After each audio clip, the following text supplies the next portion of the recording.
Nashville artist DJ Silver was dodging bullets flying in Las Vegas Sunday while his baby was just rooms away from that mass shooter. He and his wife were among the thousands shielding themselves when Silver learned just how close his son was to the crossfire. News 2's Stephanie Langston joins us now in studio with more. Stephanie?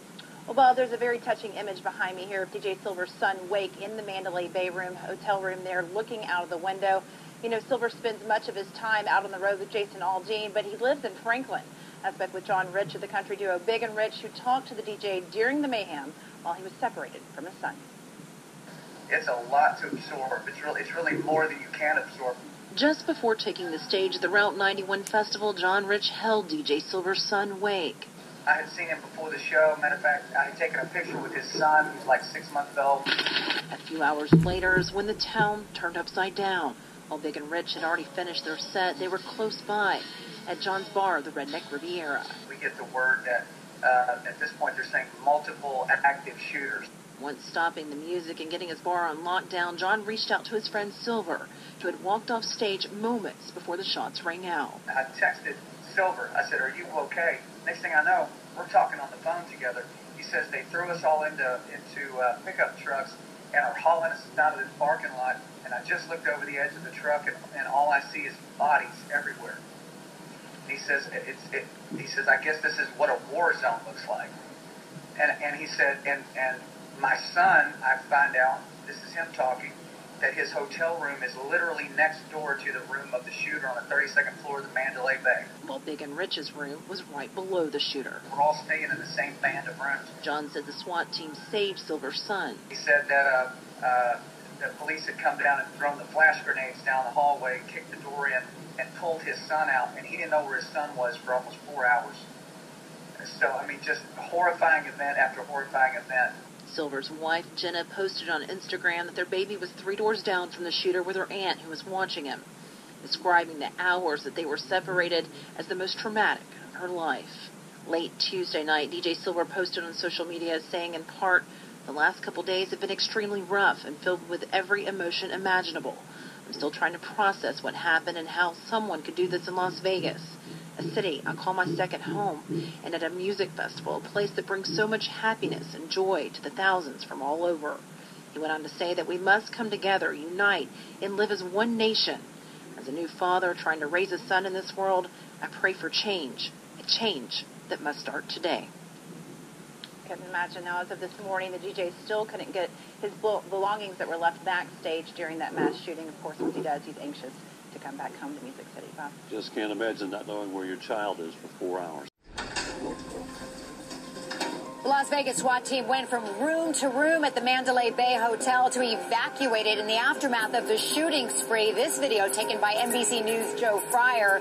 The shooter was firing from the 32nd floor while just 3 doors down was DJ Silver's room. He also performed Sunday night, and in his room, in the care of a family member, his 1-year-old son, Wake. You were with your wife there in the concert, enjoying it. Tell me what happened. It's just a regular night. Walked off stage. I took my ears out. I handed the ears to my monitor guy and hugged him and said thank you. And walked off stage to get Jenna. And I sat down for like 2 seconds and I would hear a pop. And, it's just my ears. I didn't know if it wasn't right yet. And we hear several pops and, get down, get down, get down.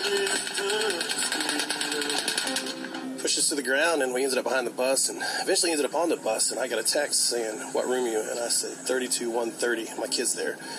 And they said, "The shooter's 200 feet from you." Pinned down as bullets hailed from the Mandalay Bay, DJ Silver and his wife Jenna couldn't get to their 13-month-old son Wake, who was with a family member just 3 doors down from the shooter. I can't say this to my wife because she's crying and shaking, and and that was almost 5 minutes into it, and it was terrible. I just couldn't get to the kid. I honestly couldn't breathe. I couldn't think. I just like shut off. But DJ and Jenna managed to escape to a safe zone where they suffered hours waiting to reunite with their son. We don't have phones. Her phone's dead. And we gave it to her phone over to a friend, and she said, finally got a text that we were at Town Square. And this was about 2.5, 3 hours later. And coming to find out. They had taken your son out of the room and taken him to Town Square? I guess Vegas SWAT came in, kicked in the door, and at the same time they rushed the rooms and took the kid and ran out with him to the elevator. And I thought the safest place in the world was that kid sitting in that hotel room, and come find out he's that close. And longest 2 hours, 2.5 hours of my life. And we finally found him in Town Square, sitting on the side of the road.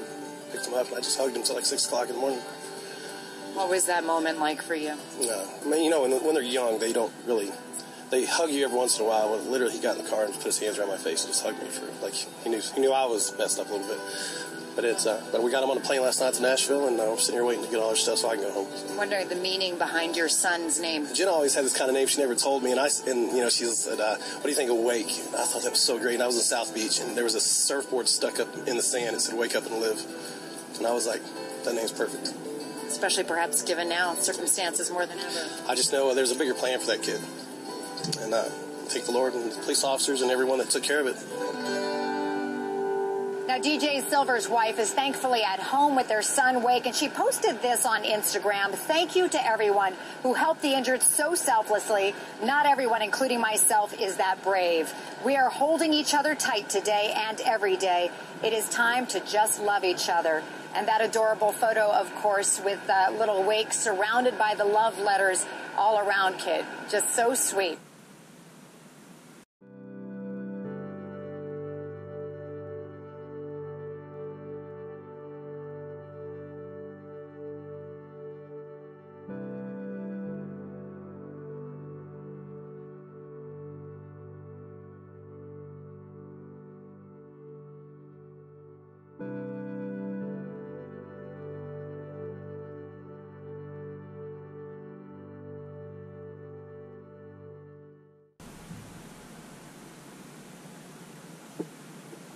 Kind of spent the day mulling around the casino and then had dinner, and then I went back to my room to kind of have an early night, and I was on the phone with my husband. We were FaceTiming with each other when the shooting started.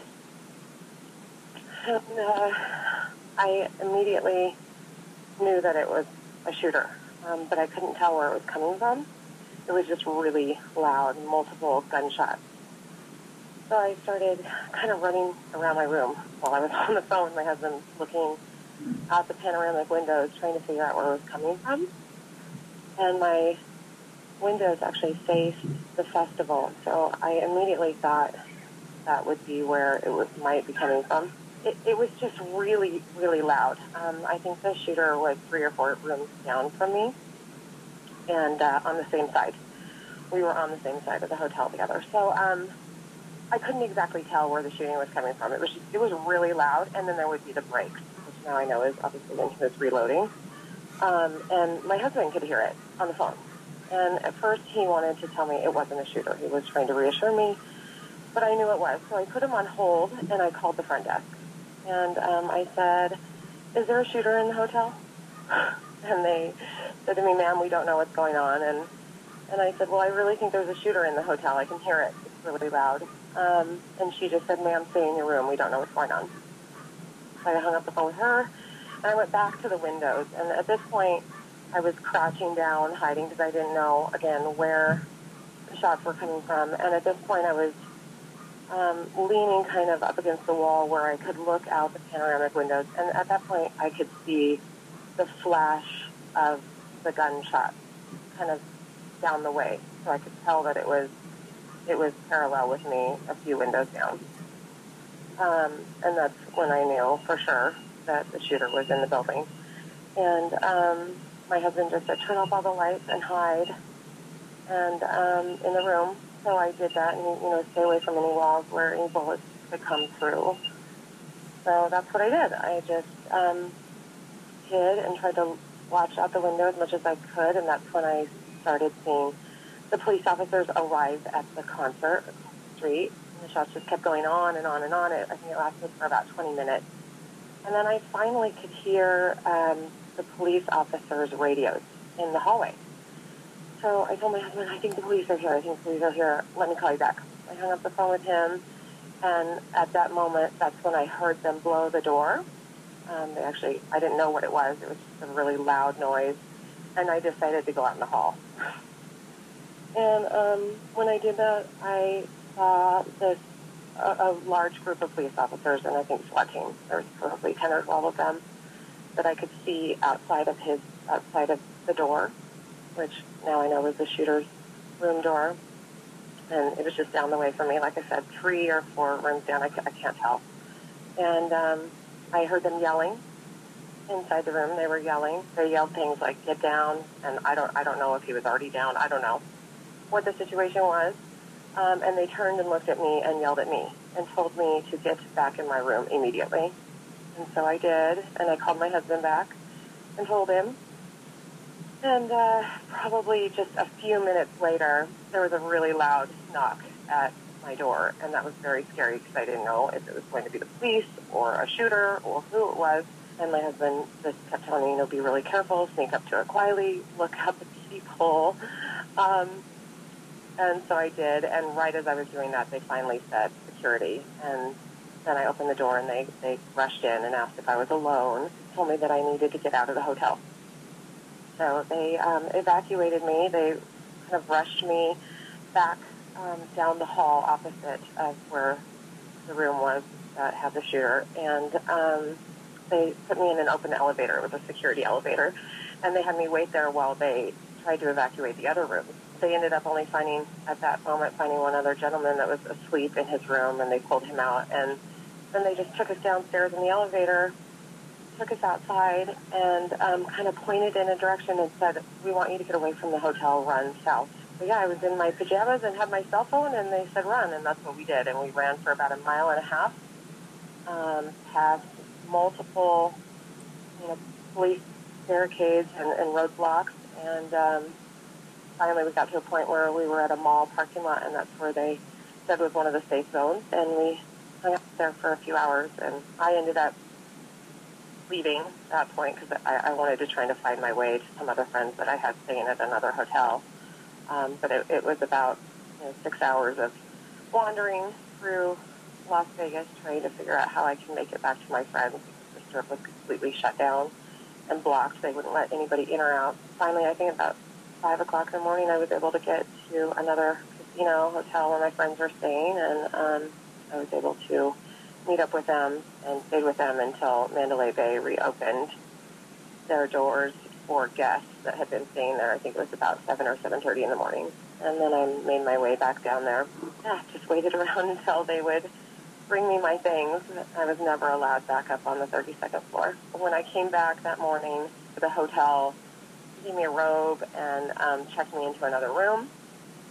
And my husband actually flew down yesterday evening and brought me some other clothes until I was able to get my things, which they finally brought to me last night. I'm okay. I've been surrounded by my friends and family that have been constantly messaging me and texting me, and obviously my husband flew here for me. That's my biggest message is like it can be so short, and just to love the people that are around you and embrace every day. I also have decided, after all of this, I'm not going to be afraid to live my life. At first, I was thinking, oh my God, I never want to travel again. I don't ever want to leave home. But I can't live like that. I can't be afraid of this. I just, need to be strong and unite with the good people of the world and just, show as much love as I possibly can. Today we talked with a Germantown couple who stayed on the same floor where Paddock fired. When he started firing, Jen and Zach Rupert were at a nearby bar and heard all the violence. After it was over, listen to what happened when they rode the elevator back up to the 32nd floor, to the crime scene. Everyone kind of stared at it. We stared, they stared, and they said, "What are you doing?" We said, "We're here to get our things." And they said, "Absolutely not. No civilians, get back on the elevator." Before the shooting, the Ruperts even talked about going to the concert's fence line that night to listen to music, but they never did. I'm Caroline Reinwald with News Center 7. We have been hearing a lot of stories out of Las Vegas from people who were there during the mass shooting Sunday night, and now we are learning about a Germantown couple who were staying on the same floor as the shooter at Mandalay Bay Resort and Casino. Now, Jen Rupert and her husband Zach were in Las Vegas for their 5th wedding anniversary and Zach's birthday. They were both at a local bar once gunshots started ringing out. That bar owner there did lock the doors once that started to happen, and they weren't sure if there were other active shooters on the ground outside. Once the incident finished and they were allowed back into their hotel, they did start noticing a lot of chaos, a lot of people on the ground, a lot of people trying to perform life-saving actions on these injured people. They were allowed back in to get their belongings later on that night and to check into a new hotel, and they did fly back into Dayton sometime Monday night.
Lives stolen by one man, 500 others injured at an outdoor concert that took place just behind us. Joining us now is Brad Baker. He was staying right down the hall from this mass murder on the 32nd floor of the Mandalay Bay Resort. We also have Veronica Maldonado. She lost a friend. Her name was Angela Gomez, and we're going to learn more about what was lost when Angela left this earth. So, Brad, let me get from you first. So you're asleep. It's noisy. Trying to sleep, yeah. What happens? So I was trying to sleep. I finally got to sleep through the break before the last performer got on. And then I'm just kind of tossing and turning, and I start hearing loud noises. I figured it was just the concert. So I'm just laying there, and then two police officers with their pistols and flashlights come barging in the room and say, "We got to go right now." So they were telling you, did it register that they weren't in there for you? They were in there to help you get out. I thought, that I had done something wrong. I was like, there's no way I did anything wrong. But so yeah, I thought that. Then I hopped up. I had to put some shorts on. I didn't have my phone or wallet or anything on me, obviously. And they said, you had to go right now. We got to leave right now. Did they tell you why? No. In all the confusion, I don't think I really understood what was going on. So I said, just wait, let me get a shirt at least. And so I got my shirt and then got right into the hallway, and there's one officer with his AR going down the hallway and another with a shotgun right next to my door. It looked like providing cover, and they told me to get out and just hug the wall and run as fast as I could to the elevator bay. And by the time you get down there, had you heard anything to that point? You were able to get out before anything happened? Yeah, nothing had happened to me, and then there was about 5 or 6 other folks in the elevator bay. We were all kind of huddled in there. Yeah. And in that trying to get to sleep phase, were you hearing anything that you now know was gunfire? Definitely. There's definitely, I think it was gunfire. I had no idea at the time, but definitely was, stirring around. Like, I wish this concert wasn't so loud. Really, honestly. And when you realized what it was about with those people in that elevator, what were you telling each other? So there's a lot of silence, and there's a family there with a little 4-year-old little boy. It was a poor guy. So I just tried to, calm him and look at him with keep him happy, but everything was okay. You're telling him everything's okay. What were you telling yourself? Just trying to remain calm and make sure that I was staying safe, basically. It's impossible to just think about what was happening down the hall from you. What do you tell yourself about it? You know, I saw the little boy and I thought about my own daughter who's, 4, and so I just told myself, just, don't risk it. Just get out as fast as you can when you can. Veronica, we know people... The Colorado couple is caught in the horror of the Las Vegas tragedy. He was hit by gunfire. She was trapped on the 32nd floor of the Mandalay Bay Hotel. And tonight, Denver 7's Liz Gilardi shows us that couple's unbreakable bond, even as chaos unfolded around them. A love story that started over country music 19 years ago. He asked me to dance, and that's all she wrote. Dustin Burkhardt, a country music DJ, and his wife Laurie planned a trip to Las Vegas with a group of friends from Colorado. With a big group of people going, we thought it would be a lot of fun. And it was. On the last night, everyone went to the concert together. There's a crackling sound. Dustin wanted to see Jason Aldean, but right before he took the stage, Laurie went up to their hotel room with some friends. I wasn't in there 5 minutes, and he called me. I knew I was hit with something. The very first thing he said was, "I want you to know I'm okay, but I've been shot, and there's a shooter at the concert." With blood dripping down his leg, Dustin didn't even think. He called his wife. He told her to stay in the room, knowing this. I bet I wanted her to be safe. Because she's my world, and I knew where the shots were coming from. Laurie and friends huddled in the hotel bathroom on the 32nd floor in the Mandalay Bay. It was just panic in the room. Not knowing the shooter was right down the hall. We were sitting on the floor in the shower in the bathroom.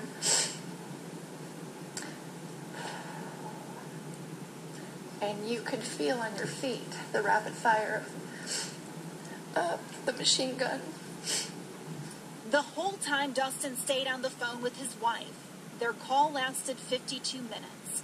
He talked to her as medics tried to put him in an ambulance. He refused, knowing others needed it more than him. And there was a gentleman that was laying next to me who was on his back, and they were helping him out. I don't know what happened to him, but it was horrible. Dustin still has a bullet in his leg, but this husband and wife are grateful for their safety, their love, each other. And I feel so blessed, and I feel so saddened for the people whose lives are destroyed. And they won't let the shooter take away something else they love so much. Country music is something I love dearly. That's a big part of me, and I just want to get back to playing those songs that people love to hear. And we're so glad they're okay. The couple was finally reunited at the hospital at 3:30 in the morning. In the meantime, strangers, neighbors, friends, they've been stopping by their house, dropping off flowers and cards. And they want to do something to give back, too. You know, they do, and Dustin is very eager to get back to work. He says he could DJ tomorrow at the Stampede, but they also want to plan some sort of benefit to give back to the other victims. Music is certainly healing, that's for sure. Powerful Thank you. stuff. Thank you. I think it hits more to know that, I was supposed to be there with them. Lexi Baca and Gina Horscher had tickets to the concert, but at the last minute decided not to go. Their friends were shot. He's in the hospital now, but I hear he's going to be okay. One of the Colorado victims is Dustin Burkhardt, an Aurora DJ. Burkhardt was shot in the leg, but stayed on the scene assisting EMTs. The first thing he did after he got shot was call his wife and tell him not to leave the hotel room. Little did Burkhardt know their hotel room was on the 32nd floor of the Mandalay, just down the hall from the shooter. They were in the room, and they opened the door to come out, and they could hear the fire shooting, so they closed the door. It may take years for these Coloradans to comprehend exactly how lucky they and their friends are. And I think it really just has given me a new perspective. But they already know this is a night that will haunt them forever. Give a lot of praise for having another chance, because it was real. Now, Jenna Hutchins says she will never again be able to attend a concert without knowing where all of the exits are, but she says she will continue to attend concerts because she says she will not let fear control her life, even though she's experienced what she experienced yesterday. Reporting live tonight, Kagan Harshaw, Fox 30. And we know tonight that a search is going on at one of his homes in Reno, and now a total of 42 guns have been recovered from his room and from his houses. There was a Gwinnett County man who was just a couple doors down from the shooter, and Chris Hopper's with us. You spoke with this guy. He's on the same floor at Mandalay Bay Hotel? Yeah, just a couple doors down from this guy, Vinny. Actually, he lives in Lawrenceville. He's in Vegas for work this week, and it turns out he was staying just a few doors down from the shooter. He woke up last night to gunfire, the smell of gunpowder. He barricaded himself in the room. He wasn't sure if he was going to make it out. Take a listen to what he had to say. I heard a major explosion, and I honestly thought that it was like a terrorist attack at that point, that, you know, somebody was trying to blow up the hotel. So I just kind of immediately called my wife, you know, because I didn't know what was going on. And, you know, just kind of said, I love you. And, you know, and then I could hear the police making their way up the hallway. All right, so he hears all this. What happens next then? So SWAT team busts into the shooter's room. Then they start to come into his room, make sure he's not somehow involved. They usher him out of the building, take him downstairs, and tell him to run away as far as he can. He's still in pajamas tonight because he can't get back into his room. The only thing he has is his cell phone, no wallet, none of his belongings, but he's lucky to be alive. Take a listen to what he had to say about all of it. I don't think it's really hit me yet, to be honest with you. It's kind of weird because I've been watching the news, and you watch the videos and you hear the same exact sounds that you heard last night, and it kind of puts it into a different light when you actually understand now what was happening. So it's just surreal. It's a crazy experience. Unreal. Chris, appreciate what you said to him. Is he okay tonight, though? He's fine. He is. He's back in another hotel room, Vinny. He's in a different tower at Mandalay Bay. We can see some pictures here if they can pop them up on the screen. They're actually pictures that he took. One is of the area where the shooting took place, so this is right out of his new hotel room. The other picture that you're about to see here in just a second is actually a shot of that window that's busted out that we keep seeing over and over again. So that's his view tonight as he waits to get back into his old hotel room. All right, Chris, appreciate it. I was at dinner with two other coworkers. We basically split up around 8:30. I had gone upstairs, so was actually watching the rest of the Sunday night football game, and had gone to sleep. I would say right around 10 o'clock, I woke up to the sound of gunshots. I didn't really know what was going on initially. I kind of thought that it may have been some fireworks, and then it just kept going and going and going. So I called the front desk, and told them that I was hearing some stuff that I thought was maybe gunfire, and I could smell the gunpowder, and they basically said they were aware of a situation and just to remain calm and kind of barricade yourself inside your room. At that point, I guess the guy had killed himself, and they decided to breach his room. So I heard a major explosion, and I honestly thought that it was like a terrorist attack at that point, that somebody was trying to blow up the hotel. So I just kind of immediately called my wife, because I didn't know what was going on. Just kind of said, I love you, and then I could hear the police making their way up the hallway. They were opening the doors very aggressively, and about 6 or 7 SWAT team guys came in and, just made sure that I wasn't, a bad person, that I was doing what I was supposed to be doing. And basically they ushered us out and told us to run as far and as fast as we could. At that point, I didn't know that they had opened fire, on the concert crowd or anything like that. I had thought maybe that we knew that there was a shooter, but we didn't know to what extent it actually was. I don't think it's really hit me yet, to be honest with you. It's kind of weird because I've been watching the news, and you watch the videos and you hear the same exact sounds that you heard last night, and it kind of puts it into a different light when you actually understand now what was happening.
this video, I'd like to talk about Brian Hodge, Vegas shooting witness, and he witnessed a security guard being shot dead, and it was reported by yournewswire.com. I'll leave the link in the description below, and we'll go ahead and read some of this now.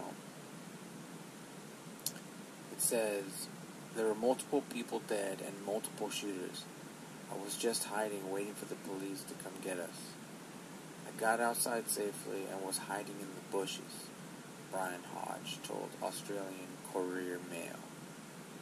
Mr. Hodge, who was staying in room 32-134, which was right next door to Stephen Paddock in room 32-135, also provided important information when he revealed that a security guard was killed by police. Now, no one is talking about this. Why would the police kill a security guard? He said, my floor is a crime scene. They killed a security guard on my floor. Now, this is very interesting to me. No one is talking about this. Mr. Paddock was supposedly the shooter, but he was also staying right next to Brian Hodge's room. Now, I've made other videos. If you haven't checked them out, I've talked about Brian Hodge before. The media seems to be ignoring him. It's extreme, like just a lot. So, I mean, I'm lost for words, honestly. I don't understand what's going on, and I think people want to know what's going on. Brian Hodge also worked for the Jupiter casinos in Australia, and so did Paddock's girlfriend, which is another connection. So she's Australian, he's Australian. They work for the same casinos. I don't know, and we're not being told his entire story. Did he have more to do with it? Are they keeping him under wraps? I'm not sure what's going on. If anyone has any more information on Brian Hodge, or if Brian Hodge would like to comment or say something, or let the world know, please do so. Please like and share this information. Welcome. In this video, we will be analyzing Brian Hodge, the concert producer from LA, California, Los Angeles. He might be a possible shooter. Now, I don't know.